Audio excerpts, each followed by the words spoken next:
Welcome to Epic Conversations, Journey 3. I am excited and honored to have one of my most favorite humans in the space today, Miss Claudine Cooper.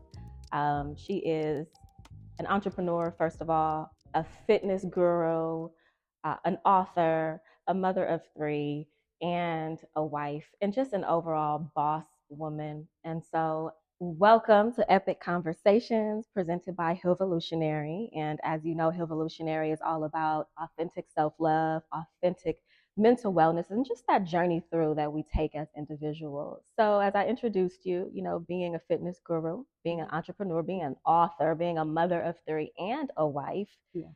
Um, my first question, and like we've known each other for over 10 years, and you've seen me through many phases, always considering myself a self love advocate. My first question for you is, what's your definition of self love? For me, self-love just means honoring the things that bring me joy, right? And it can be anything. It could be exercise, which I love. It could be connecting with people, which I do through exercise. But I do it in a variety of ways too. I go to the bar, Yes. or like me and you, we go for coffee. Yes. I feel like connection is at the heart of what brings me joy, and it's my demonstration of self-love. That's real. That's real. The foundation of my definition of self love is actually scripture. You love thy neighbor like you love yourself. And that belief system is like, well, I can't really love my neighbor unless I love myself. So it's exactly what you're saying. Yeah. It's interesting you say working out, because you are all about fitness. Yeah. Like your blood is fitness. And I've always been like really intrigued at how you implement fitness, which a lifestyle of fitness, the regimen of fitness, yes, it's like that external. You get muscles, you tone up your physique, but fitness by way of self-love and what it does internally. Talk about that a little bit. Yeah, obviously 30 years ago when I started working out, I wasn't thinking like, oh, this is my demonstration of self-love. I was trying to survive, right? So I'm almost 50 and you look good. 50 thank you, popping.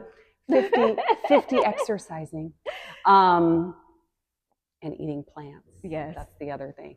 So, but anyways, that being said, I grew up in the inner city. So, at that time I was losing family members, loved ones to things like homicide, suicide, drug overdose, things like that. And I really didn't have a healthy coping mechanism. So my mom actually said, maybe you should see a counselor, some type of therapist. Now, keep in mind, this is about 30 years ago. Now everybody's like, yes, go to therapy. We all need therapy. Right. It's such a trend. But back then, that wasn't really that common. And the therapist, she was an older lady, she was kind of like what they call like hippie with the Birkenstocks and the whole thing. And she was like, you're so young, you can get a handle of this if you just exercise, just move your body, right? And at the time, that really wasn't like, I was just like, can't you just give me something, And she was like, no, she was like, I really want you to try this way. This is a natural healing remedy. So you got to think, this woman was so far ahead of her time. She was already an older woman, but she did not want to prescribe me anything. And so I just was like, I'm going to try it. And so I started by putting in, now this is going to really age me, a VHS tape into a VCR. Wait, pause. And I would listen to I hated the upbeat nature of the teacher, right? Yeah. So the teacher was like, woohoo, we can do it, guys. And I was like, oh my God, I can't do this, right? And especially when you're in your dark, that type of high energy, that type of, you know, and maybe it's a bright light, maybe for them, but at that time I couldn't receive it like that. Right, right. So I would turn the volume all the way down and I would pop in Too Short, NWA. I would pop in the songs that I listened to. I love it. And I would do my workout without having to listen to this, yay, go, but hearing the songs that resonated with me in my life in the inner city, in an urban area, 1989, 1990. This was where I started what I did in the gyms, right? So I started it in my bedroom. But then I kind of like noticed that even my family was like, you working out? Like I'll work out with you. And at the time, I didn't think of myself as any kind of like fitness leader or any kind of like workout teacher. I just noticed that people wanted to do what I was doing. So we would sometimes go for walks. We would sometimes, you know, work out in a gym environment. But at the end of the day, what I was doing, which I didn't recognize then, but I recognize now in hindsight, is I was bringing people to exercise through my own commitment to daily movement, right? And so not long after that, I needed a gym membership. And I was like, well, if I work at the gym, you know, part-time, I can get the free membership. And so I started working at the gym at the front desk. And so I would greet people like, hi, Kwalima, you know, how's everything going with your business, with your podcast? You know, obviously there were no podcasts back then, but I would, you know, I would remember people. And I have noticed, even looking back on this journey, that that's something I've taken with me, is seeing people and recognizing them and remembering what they're doing, or so that I can refer back to it when I see them next time. And I feel like even the small parts of what I do with exercise have resonated so strongly with people that I've been able to create a community of people who also are committed to movement. But more than that, people who, when they come to move with me, feel seen. So that's really where I feel like the exercise plays the part, you know. It's just like the exercise is like a channel, a vehicle, thank you.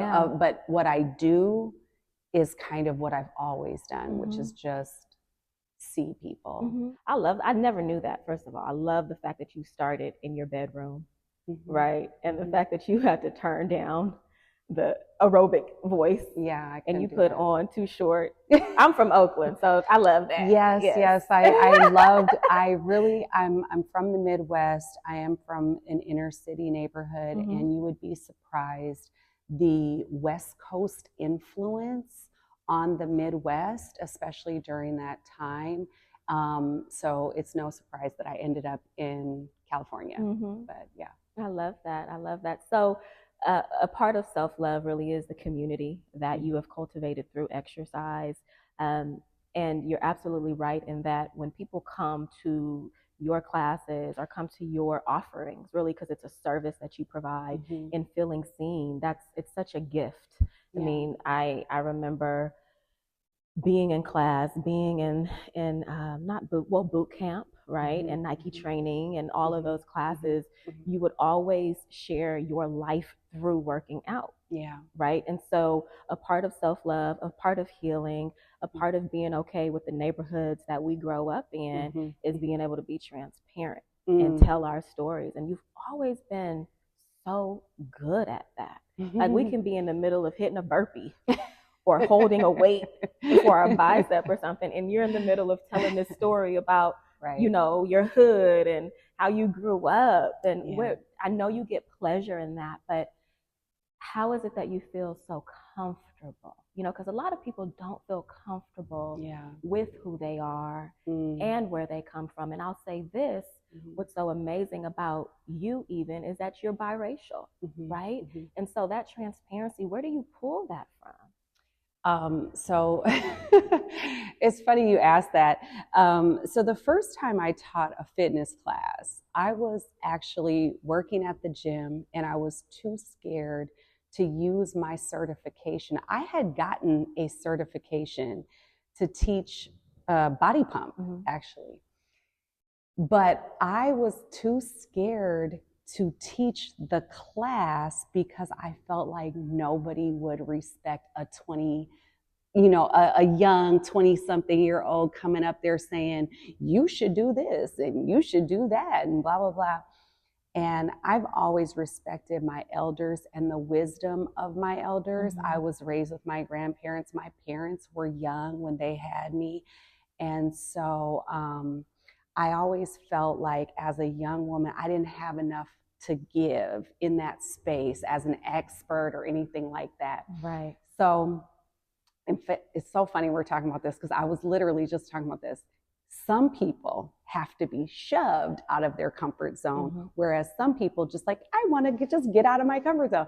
Well, I'm a shove my ass out my comfort zone. Right. So I have had this certification for over a year and had not used it. And one day someone didn't show up to work to teach. And everybody knew I had this certification. So I go to teach in place of someone thinking I'm just going to fill in, right? So that we don't have angry members. Right. And once I filled in, I was just on the mic. I was like, y'all, I'm probably going to mess this up. It's probably going to be terrible. I'm hungover. I mean, I'm young. You know what I'm saying? I'm like, I'm hungover, didn't get no sleep last night, blah, blah, blah. I teach the class. I finished. There was only 6 people in the class. They were older, probably in their 40s. And one woman comes up to me and says, Claudine, I'm hungover too. Right. And when she said that, I just laughed to myself. I said, listen, if you can get in front of 6 people and tell the truth, right, you're hungover, you're no expert, you're just doing this to fill in, and you're not trying to know everything, you just basically like out here shooting in the dark. Right. But keeping it real. While you go. I think one of the hardest things for most people to do is to be honest with right where you are, right? So I've always been very comfortable right where I am. And over my 30 years of being in fitness, I have recognized that being comfortable right where I am is meeting someone else right where they are. Right. And so in my transparency, as you say, I consider it my humanity. I love that. I'm no different than you. Now, granted, I may be somewhere different on my journey than you are, but you may be able to recognize that you've been there where I am, or I might be able to recognize that I may someday be where you are, so hiding it isn't healing it, right? You can't heal what you don't reveal, right? In the famous words of Jay-Z, by the way. Yes. So, yeah. I love that. I came to that in my healing. I'm healing, not hiding. Healing, not hiding. Because if you're healing and you're hiding what you've been through, or you're waiting for something to project some sort of perfection, then again, you're not meeting people where they are. You're not serving people. You're not really setting an example. Because life is not perfect, and we're flawed beings. And that's how we serve through our self-love. I love that. Well, I'll tell you another quick little snippet. So let's see, how can I say this without incriminating anybody? So here's the thing. I do guest appearances and things like this in different wellness spaces, right? And so I was in a wellness space and I was talking about healing trauma, going through trauma, and how important it is to move during a traumatic experience, as we've all recently experienced in our own way. And so I was talking about the importance of movement as it relates to healing trauma. The person later says, oh yeah, we want to stay in the light. We don't want to go into the dark. And I said, so that's not how I reach and teach. I reach and teach because I'm as comfortable in my dark as I am in my light.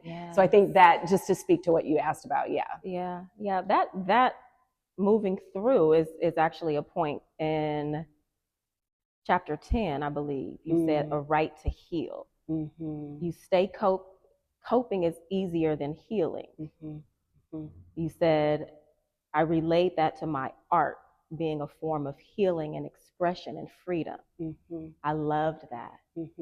So the right to heal. Yes. So, like this book that I just wrote, and I've written several books, but writing is a way for me to just process, right? And this book here, let me just plug this. This book here is Claudine's second book. It's called Solitary Confinement: Reflections from Isolation. It is available on Amazon and also her website. So let me just put that plug in because that's what we're talking about. Thanks, Claudine. I appreciate that. So I'm just saying this to say that I write as a way to process, right? And I know there's a lot of people who journal, but I also write my Facebook posts. I write my blogs. I write my Instagram posts. People ask me, Claudine, do you have somebody doing your social media? I couldn't. Right. Even with ChatGPT, I can't because I can't allow someone else to really harness my story. So I have to write it myself. You get what I'm saying? So anyways, this book, after coming out of the 3 years we just spent in quarantine and isolation, global pandemic, health crisis, me being a health professional, I had a lot of pivotal moments, right, over the last few years. And so I was journaling the whole time, like, and so right around the end of 2022, I just woke up in the middle of the night and I looked at my husband and I was like, I have to write a book. It's just on me. Like I keep waking up and I feel it and I know it's in there. And my husband was like, you crazy as hell. Here you go. Here you go again. But the thing is, if you're married to an artist or if you're in a partnership with an artist, you know that their art cannot be contained. It's not like I could just have this book on my spirit and then just ignore the calling. I had to write about these things. And one of the things was the fact that writing is a healing medium for me. Maybe it's not for everyone. Maybe there's other ways, but I believe everyone needs to express. Maybe through painting, maybe through style and fashion, podcasting. But if it's in you, just like you said, 5 years ago, you stood outside of a nightclub in Inglewood and told me you have a podcast in you. 5 years ago. Now, 5 years have passed. It doesn't mean that you were bullshitting for 5 years. It just means that gestation period's different for everyone, right? Yes, the birthing of it. Yep. The birthing of it. I love that because my artistry, my expression, the things that I create, the visuals, just really what's in my spirit. Because for me, it's much like you saying, waking up and talking to your husband is like, I got to write a book. For me, it's that feeling of it burns if I don't express it. And I feel like that's a gift. Like my expression is a gift, not just for me, but also to others.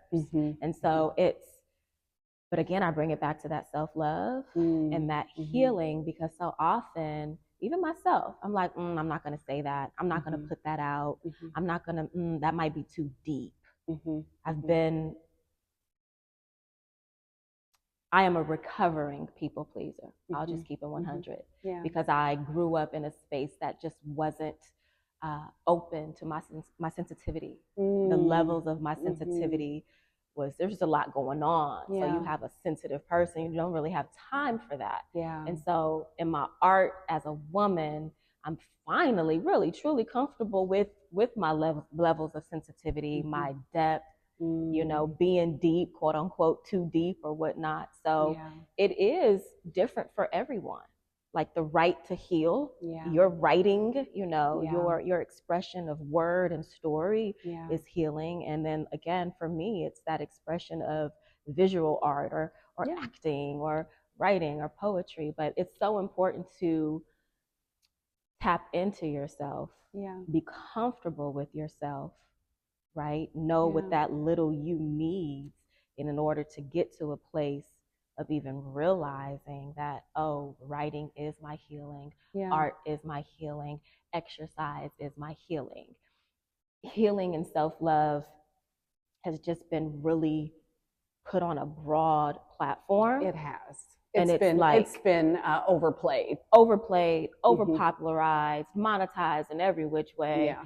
And it's like, for me, it's always been a passion of mine to really understand what it is. I say it all the time. It's definitely nothing surface. So I've come up with a definition. It's like self-love identification. And you can only get to that when you tap in to who you are and what you need. And who you are is constantly evolving. And what you need is constantly changing. And I want to circle back to the I'm too deep. Girl, I'm too deep. Okay? I've been too deep. Thank you. Thank you.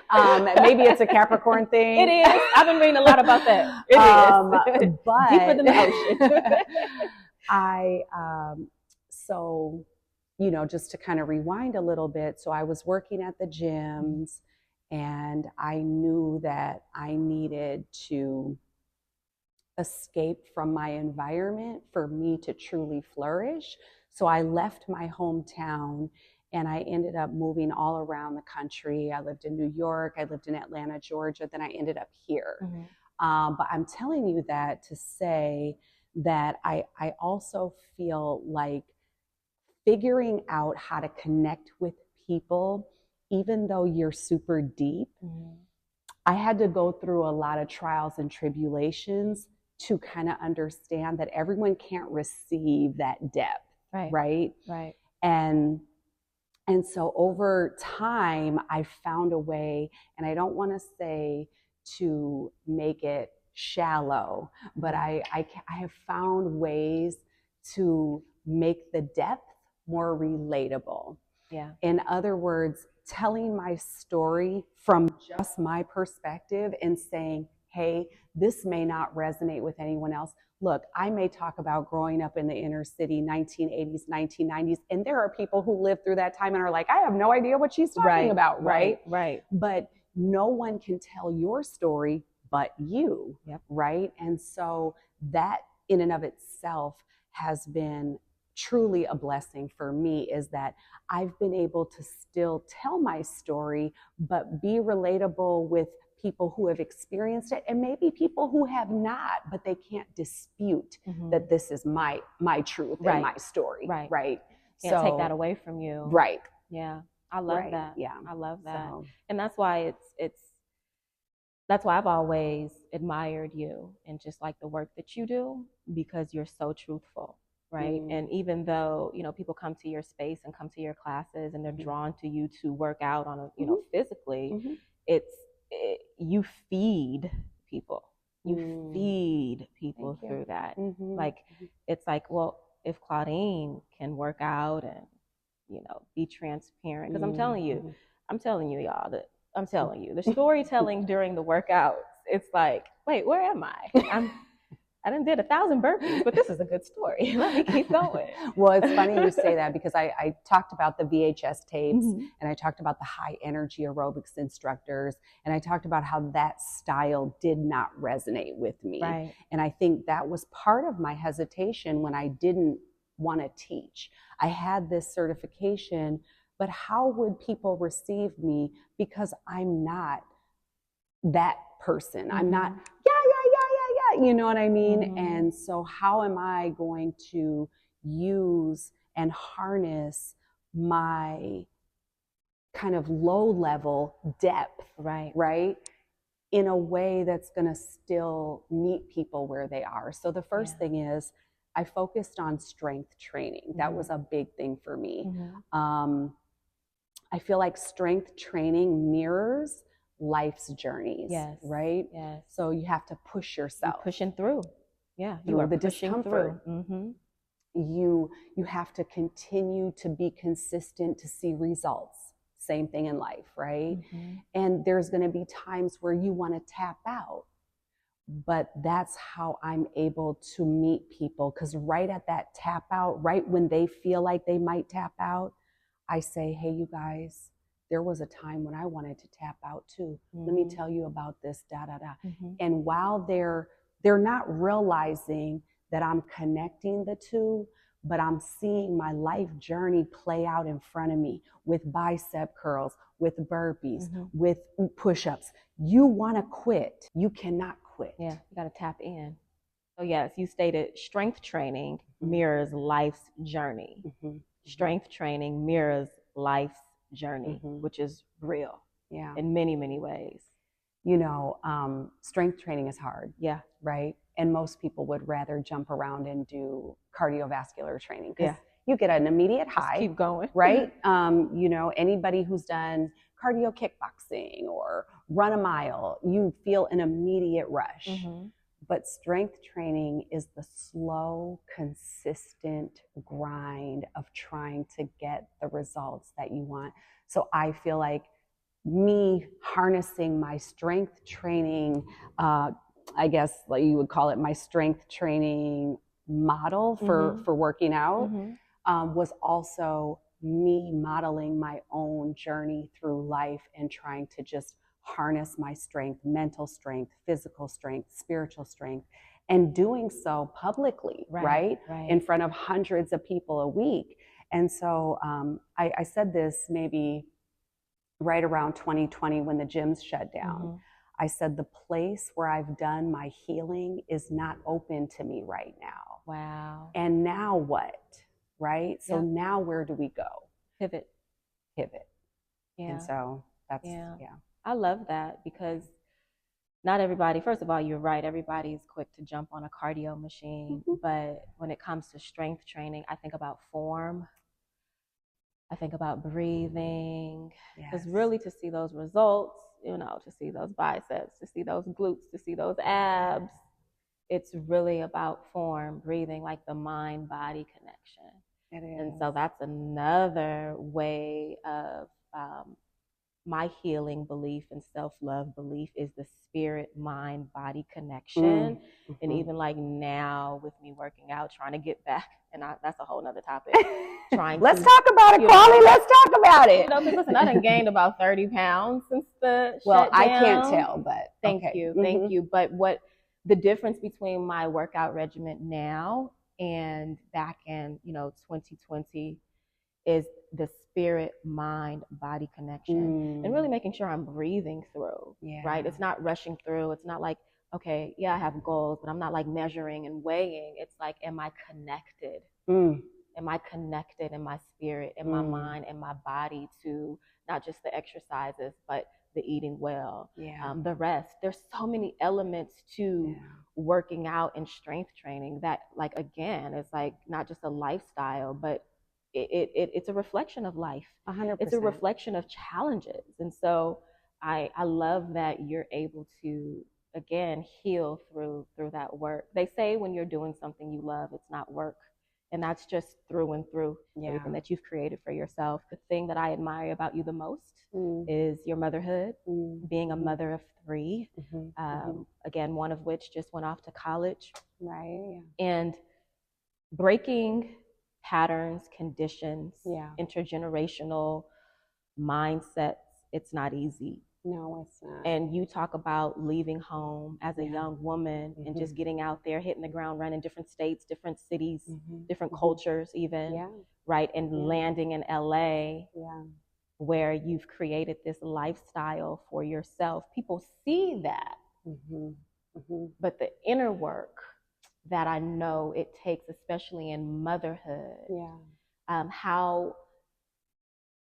important is exhibiting self-love, exhibiting the healing, exhibiting transparency and authenticity for your children to see. So there's all these little pieces that are interconnected. The first one, we talked about strength training being a metaphor for life. I would say it's also a metaphor for parenting, right? So the easiest thing to do is usually the thing you shouldn't be doing, right? So let's just use something real simple. Screen time. Yeah. We're in 2023. You're a new mother.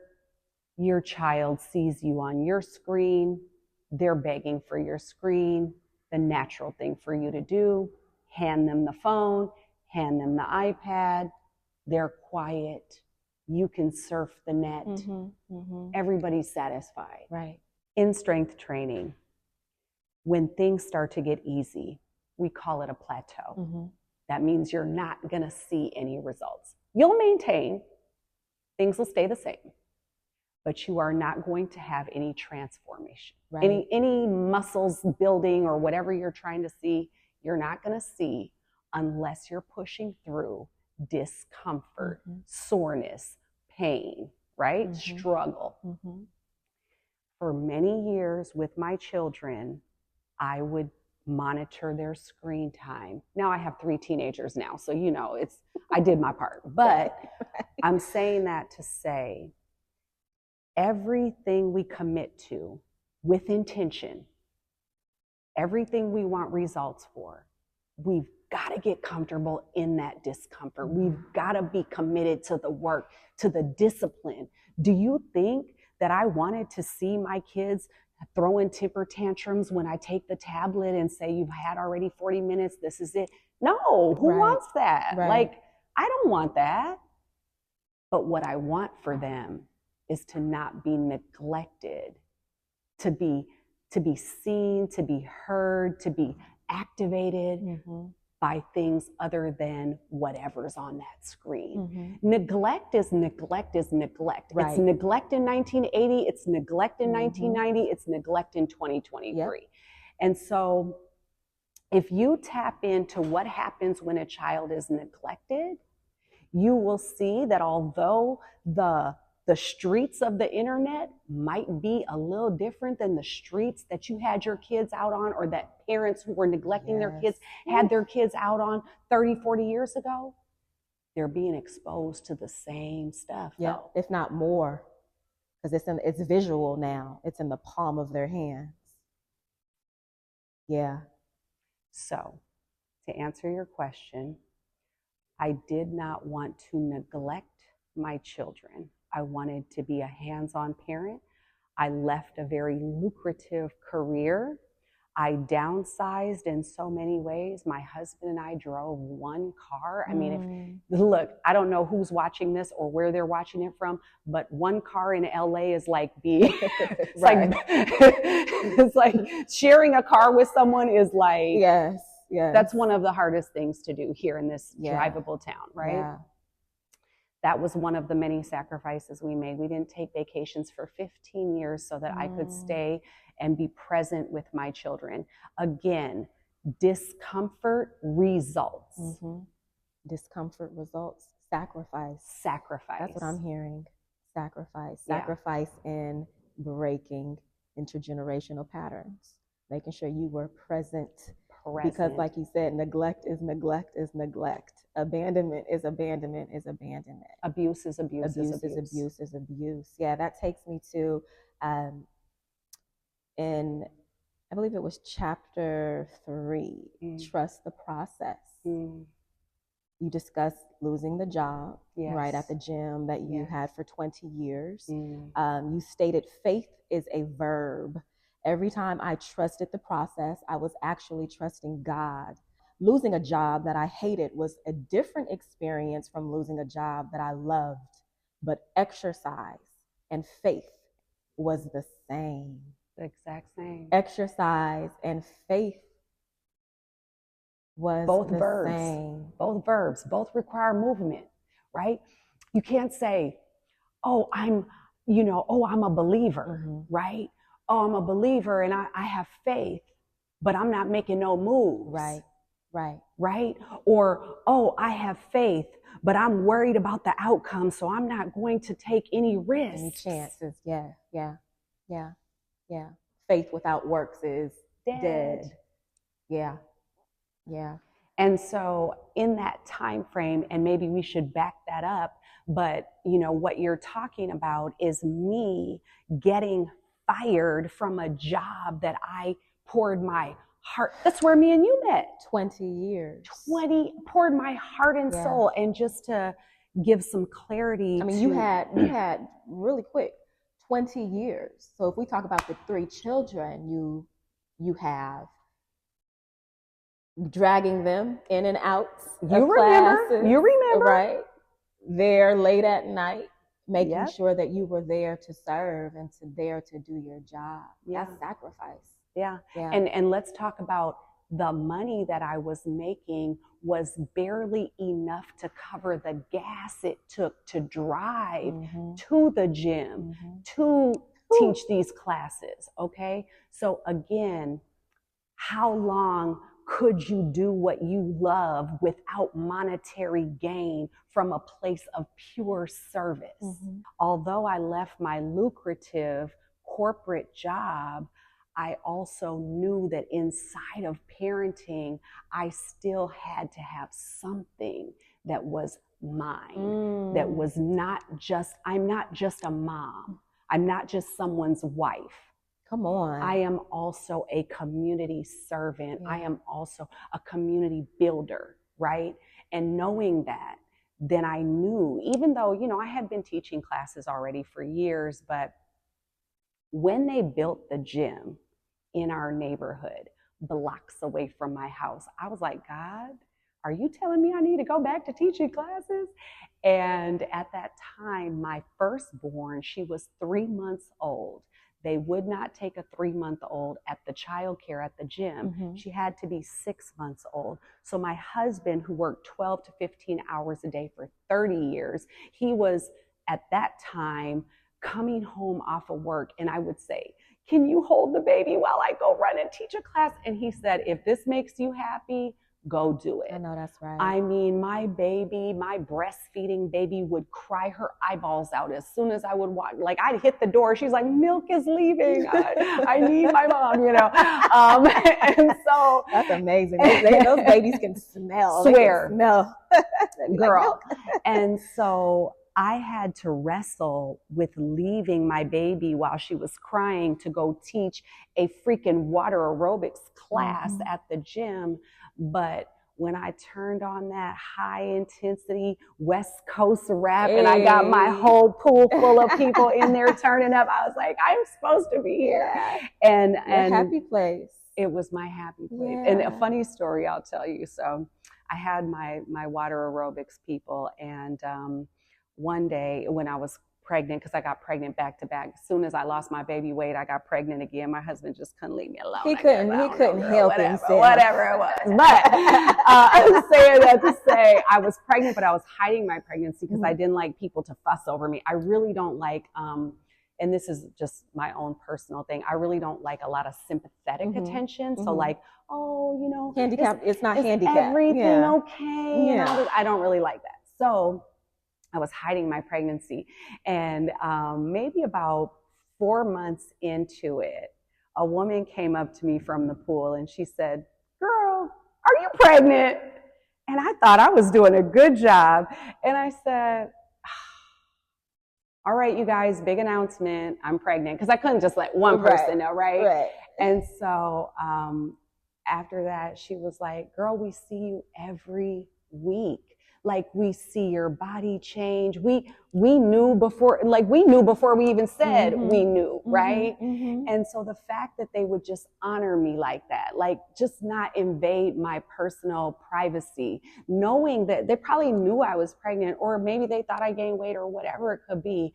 But the relationship that I had with the people that I exercised with was one of mutual respect. And that's just an example. That's just one example. But I left my corporate job and I didn't want to spend 10 to 12 hours away from my children because I wanted to be present. And the gym gave me the option to bring my children.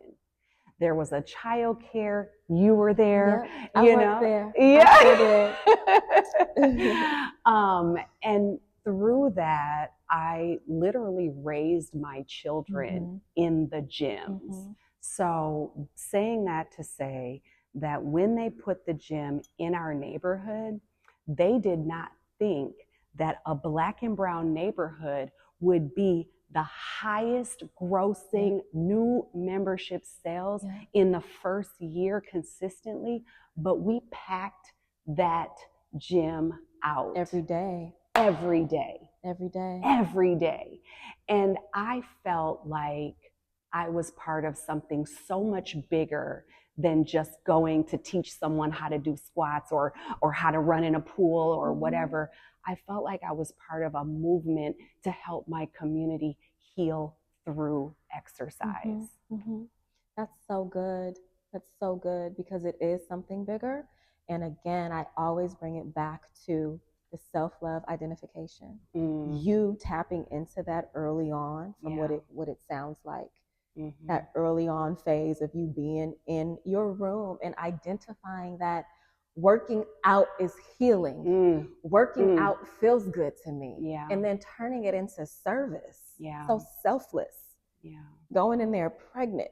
Girl. Going in there. Morning sickness. All of it. Breastfeeding, sleep deprivation, 2 kids on my hands, 1 in my stomach. Like I was doing it. And I look back on that even to this day.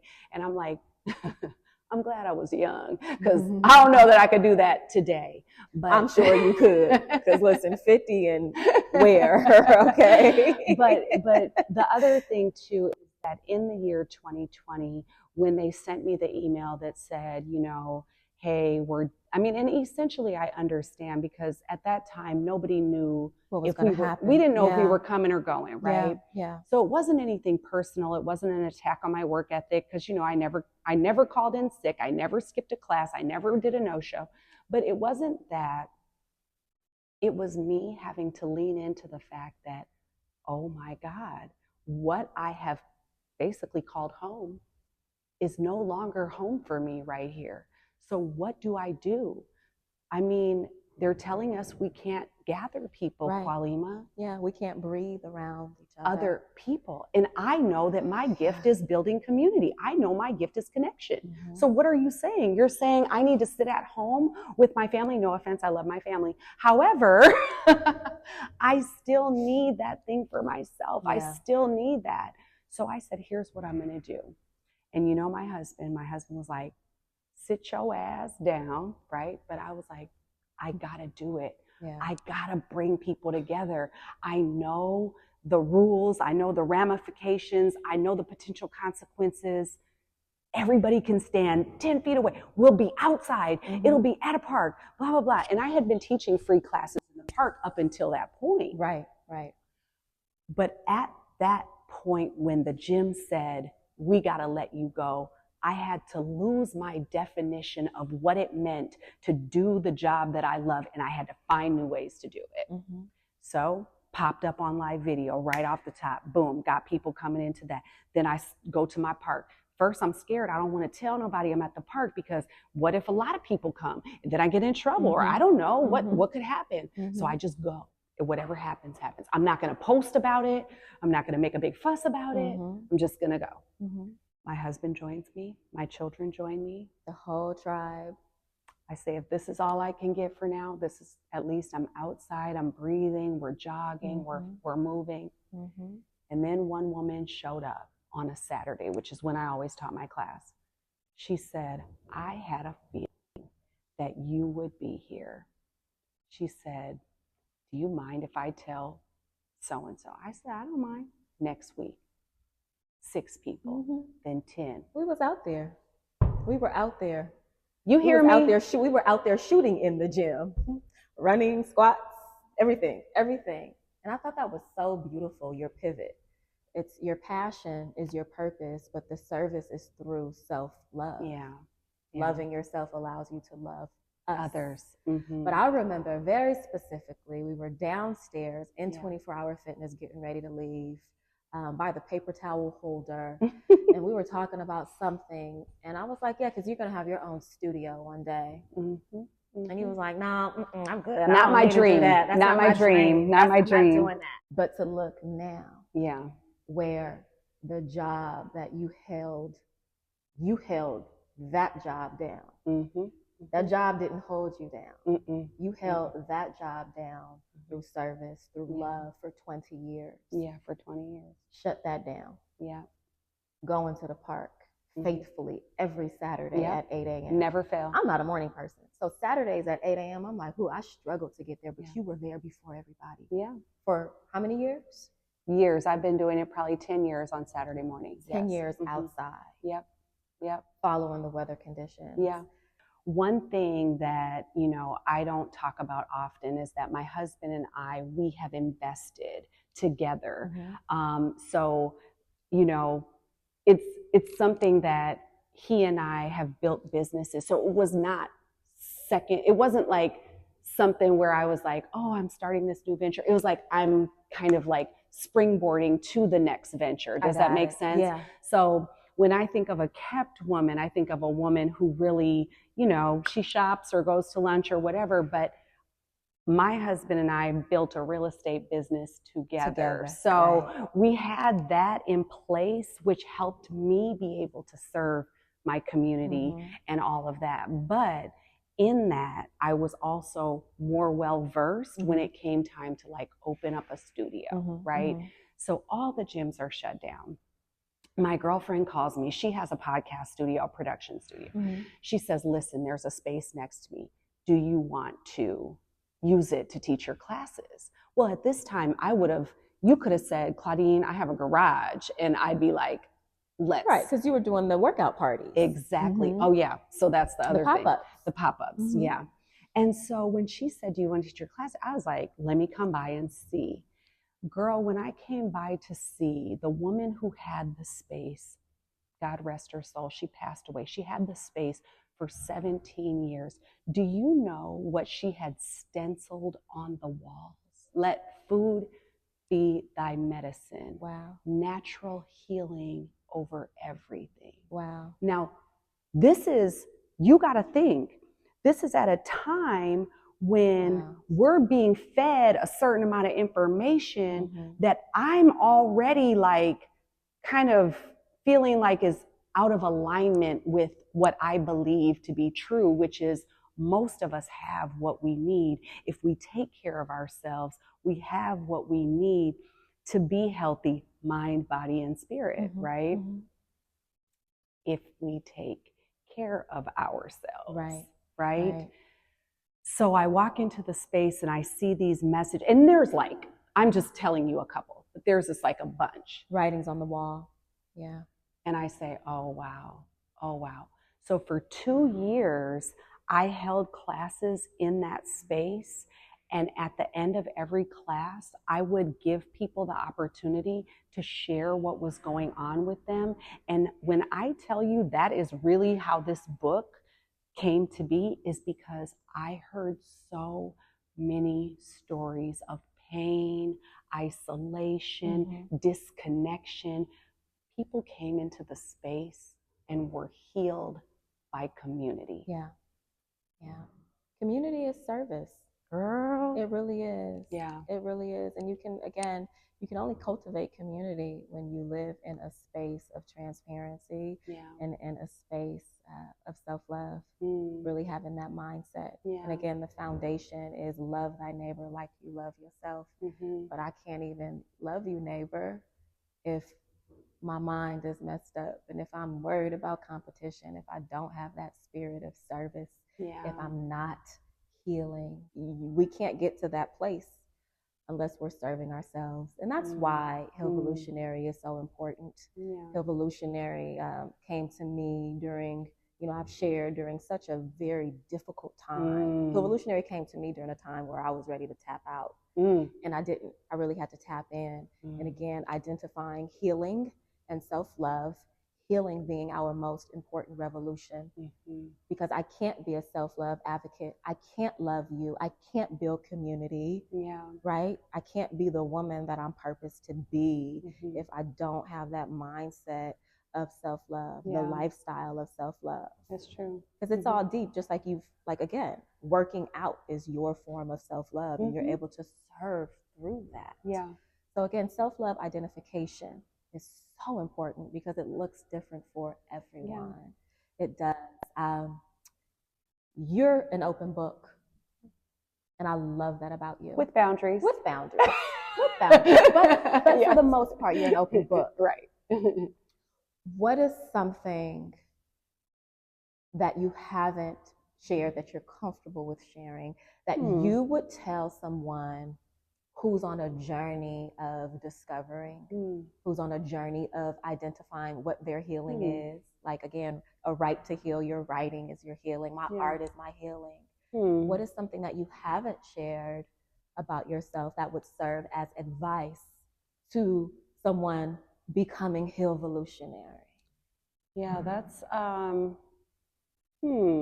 what have I not shared? You know, I share so much that I feel like maybe it would be the things that I do have boundaries with. A lot has to do with my family, because I feel like I'm very protective of my family, not just my children and my husband, my nuclear family, but I'm also very protective of my family back home. I come from a huge family, so I'm the oldest of 6, and my parents both remarried, so it's a blended family. I love that. Yeah, and then I also have 26 first cousins.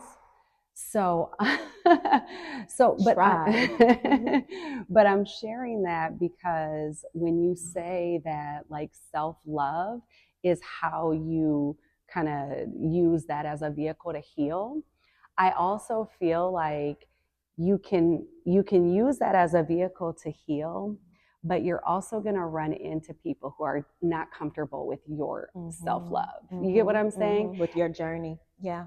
And to speak to something I don't share often is that there are people that I love dearly who I share DNA with who are not happy to see me loving myself, thriving, building community. Do you get what I'm saying? So without throwing anyone under the bus, and by still using my protective nature with all of my family, I will say that the hardest thing about leaving home, pursuing my passion, basically landing in my purpose, right? Literally. And then being a vehicle for other people to find their purpose has come along with criticisms from people I never anticipated. So you got to be okay with that. Yeah, you got to be okay with that. And that's a good form of advice. Is sometimes it comes from the people that you least expect, but you still got to be okay with it and live in your purpose. Yeah. Well, it ain't stopping nothing. Okay. Well, let's be clear about that. And honestly, if you catch me without a camera, you know, you might get a little more information. And that's one thing I will say is that for the 20 years that I invested in working for a gym that was inside my neighborhood, inside my community, is that for a good portion of that, there were no cameras, Qualima. So what I was able to share, if you caught it, baby, you caught it. Yeah. But that's actually real, because cameras are, you know, everything now is recorded and recorded. But yeah, that's true. And I still feel comfortable sharing with the camera on, but I definitely have more limits on what I will and won't say. So the people who really got that real sauce, it was back when there was nobody filming. That's right. Yeah. I love that. Yeah. I love that. Well, thank you. Thank you for just being you. Thank you for coming into this sacred space with me. I love you deeply. I love you. And I'm so grateful for you. Now that you're here on your journey in Epic Conversations and you know what Healvolutionary is about, would you say that you are Healvolutionary? Absolutely. I am a Healvolutionary. I love it. Yeah. I love it. Well, thank you. I have a gift for you. Oh, wonderful. Okay. Hello. Come on, gift. Who don't like gifts? As a declaration of being a Healvolutionary, this is for you. Oh, that's so sweet. Thank you. A token of my gratitude, and just again for you to carry this around, wear that hat, and just knowing that you are Healvolutionary. You are a gift. One thing that I say is that as Healvolutionaries, our traumas are a gift healed. And they really, truly are, whether it's through finding your self-love through exercise or art or therapy or whatever it is. It's so important to find that out for yourself so that we can turn our traumas into a gift healed. Turn our trauma into triumph, baby. Turn our traumas into gifts. Yeah, healed. Yeah. And I, I'm just going to say this before I go, I truly believe that there's never an arrival. Right. So it's a journey, just like this is a journey through. Yeah. And I think that each level of your healing is going to pose new challenges that you will have to then face.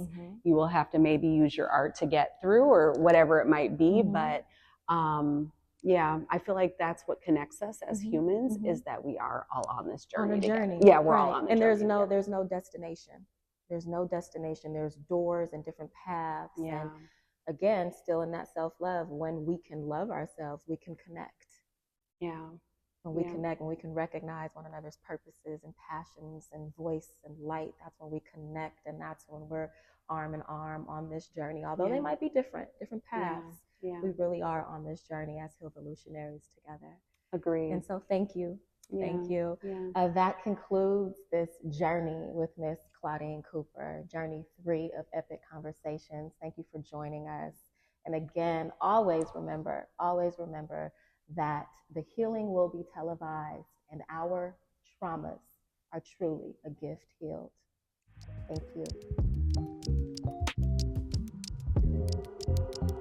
I think your soul is so beautiful.